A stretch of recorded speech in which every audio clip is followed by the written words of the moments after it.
Assalamualaikum warahmatullahi wabarakatuh. Perkenalkan, nama saya Sania Zahra Rohimah dengan NIM 201220135 di kelas PAI 5K. Adapun tujuan dari pembuatan video ini adalah untuk memenuhi tugas akhir semester mata kuliah usul fikih yang diampu oleh Bapak Dr. Muhammad Yusuf SAG MPD. Pada video ini saya akan menjelaskan mengenai materi tentang ijtihad.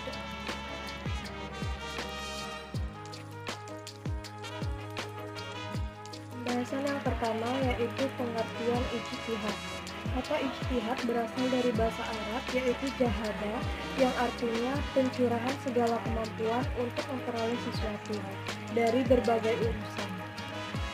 Ijtihad juga diartikan sebagai sungguh-sungguh atau bekerja keras dan gigih untuk mendapatkan sesuatu. Adapun secara terminologis atau bahasa, ijtihad diartikan sebagai pengarahan segenap kesanggupan oleh seorang ahli fikih atau mujtahid untuk memperoleh pengetahuan tentang hukum-hukum syar'i. Selanjutnya yaitu syarat-syarat dan kualifikasi untuk melakukan ijtihad. Nah, dalam pelaksanaan ijtihad ini terdapat beberapa syarat yang harus dipenuhi oleh para mujtahid. Di antaranya, yang pertama, para mujtahid harus memiliki pengetahuan mendalam tentang Al-Quran. Yang kedua, mujtahid harus menguasai hadis dan ilmu-ilmunya. Yang ketiga, mujtahid harus menguasai bahasa Arab dengan baik. Yang keempat, mujtahid harus menguasai ilmu ushul fikih. Yang kelima, mujtahid harus memahami kaidah-kaidah fikih dan perbedaan pendapat ulama. Yang keenam, mujtahid harus memiliki kemampuan berpikir kritis dan independen. Dan syarat yang terakhir yaitu mujtahid harus memiliki kepribadian yang amanah dan takwa. Selanjutnya yaitu macam-macam ijtihad. Ijtihad terbagi ke dalam 3 macam. Yang pertama yaitu ijtihad mutlak atau ijtihad tanpa batas. Nah, ijtihad ini adalah jenis ijtihad yang dilakukan oleh seorang mujtahid yang memiliki kebebasan penuh dalam menentukan hukum suatu masalah tanpa adanya batasan tertentu. Yang kedua, ada ijtihad terbatas. Berbeda dengan ijtihad mutlak, ijtihad terbatas ini lebih merujuk pada upaya ijtihad yang dilakukan dalam ruang lingkup atau masalah tertentu saja yang sudah ditentukan. Nah, ijtihad yang ketiga yaitu ijtihad takhasusi atau ijtihad khusus. Ijtihad ini adalah ijtihad yang dilakukan oleh seorang mujtahid yang memiliki keahlian khusus atau spesialisasi dalam bidang atau disiplin tertentu. Terdapat perbedaan di antara ketiga jenis ijtihad, yang mana yang pertama ijtihad mutlak atau ijtihad tanpa batas itu lebih bersifat luas dan tidak terbatas pada ruang lingkup tertentu. Seorang mujtahid yang melakukan ijtihad mutlak dapat mengeluarkan keputusan hukum dalam berbagai masalah dan disiplin ilmu.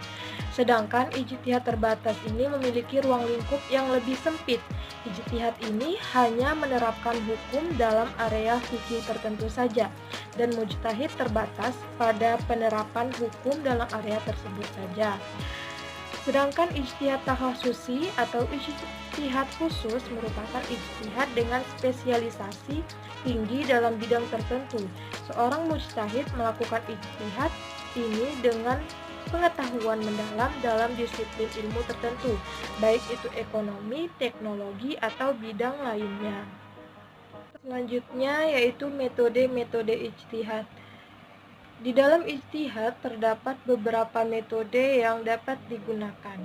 Yang pertama ada metode qiyas, yang kedua ada metode istihsan, yang ketiga ada metode maslahah mursalah, yang keempat ada istishab, dan yang kelima ada urf. Nah, yang pertama yaitu qiyas. Qiyas atau analogi adalah metode ijtihad yang digunakan untuk menarik hukum dari kasus baru yang tidak dijelaskan secara eksplisit di dalam Al-Quran dan hadis dengan membandingkannya dengan kasus yang sudah ada hukum-hukumnya. Contoh, dalam kasus konsumsi alkohol yang diharamkan dalam Islam, kias bisa diterapkan untuk mengharamkan obat-obatan terlarang yang menyebabkan efek serupa dengan alkohol, seperti kehilangan kesadaran atau berbuat tidak terkendali. Kias dilakukan dengan cara mencari illah yang menjadi dasar hukum suatu perkara yang sudah ada, lalu menerapkannya pada kasus baru yang memiliki kesamaan.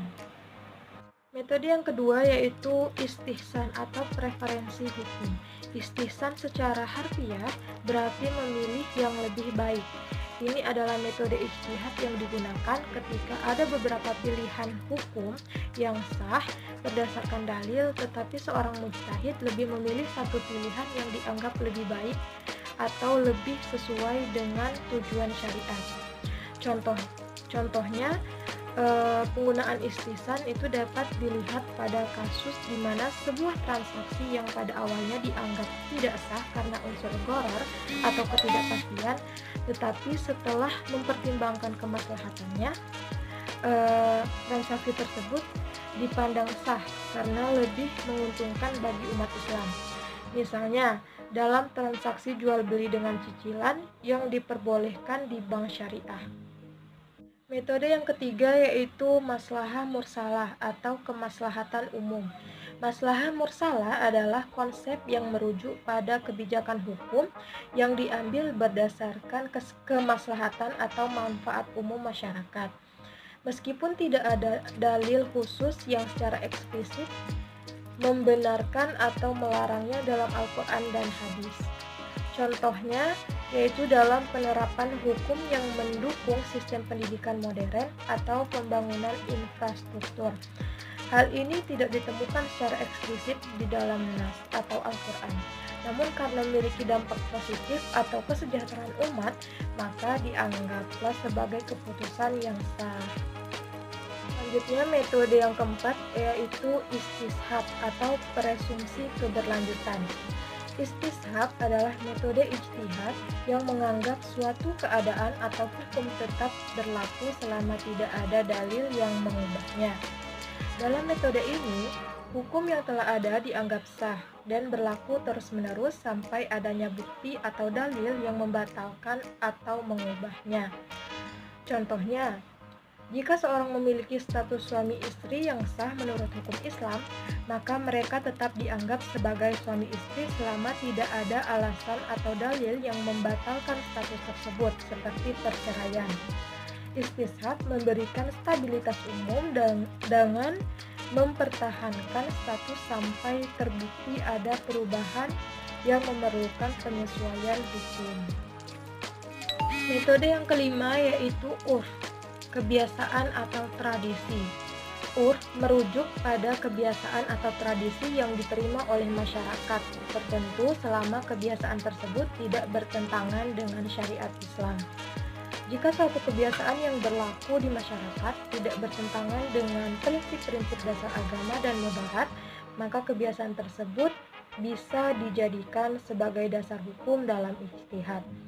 Contohnya, jika di suatu negara kebiasaan masyarakat adalah memberikan hadiah pada hari-hari tertentu, maka hal ini bisa dianggap sah jika tidak bertentangan dengan prinsip-prinsip Islam, meskipun tidak ada nas yang spesifik menyebutkan tentang pemberian hadiah.